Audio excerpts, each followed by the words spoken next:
Assalamualaikum warahmatullahi wabarakatuh. Perkenalkan, nama saya Widya Pitaloka dengan NIM 2004-2294, Prodi Ilmu Administrasi Negara dengan mata kuliah Sistem Administrasi Negara. Dengan dosen pengampu Ibu Yulia Hanoselina. Baiklah, untuk video kali ini saya akan mempresentasikan tentang tugas saya, yaitu tugas pertemuan ke-13. Selamat menonton. Yang pertama itu tentang perencanaan pembangunan. Perencanaan pembangunan adalah suatu pengarahan pembangunan untuk menghasilkan rencana-rencana pembangunan dalam jangka panjang, jangka menengah, dan tahunan yang dilaksanakan oleh struktur penyelenggaraan negara dan masyarakat di tingkat pusat dan daerah. Slide selanjutnya, yaitu tentang ciri-ciri perencanaan pembangunan. Adapun ciri-ciri perencanaan pembangunan ini ada 5. Yang pertama itu perencanaan yang isinya upaya-upaya untuk mencapai perkembangan ekonomi yang kuat dapat tercermin dengan terjadinya pertumbuhan ekonomi positif.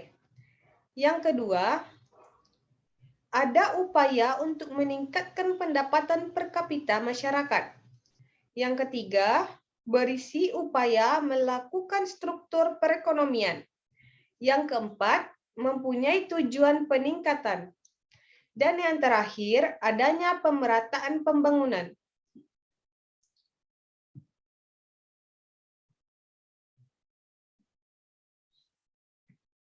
Next, tahapan perencanaan pembangunan nasional.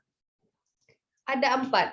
Yang pertama itu penyusunan rencana. Yang kedua, penetapan rencana.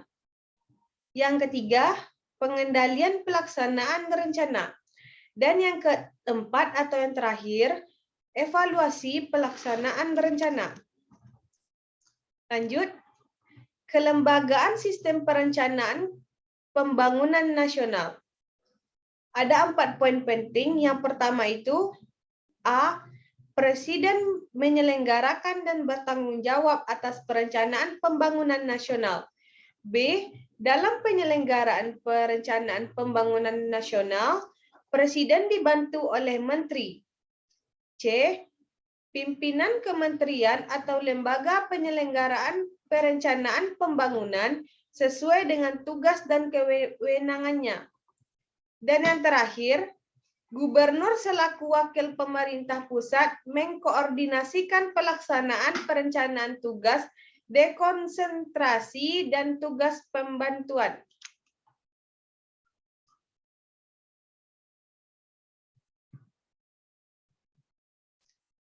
Lanjut, hubungan pemerintah, swasta, masyarakat dalam perencanaan pembangunan. Pendekatan kemitraan pemerintah, swasta, masyarakat atau Public-Private Community Partnership atau PPCP merupakan model operasional sinergis untuk mencapai pembangunan secara berkelanjutan, di mana pihak-pihak bersama-sama mengembangkan dan memanfaatkan sebesar-besarnya bagi masyarakat luas.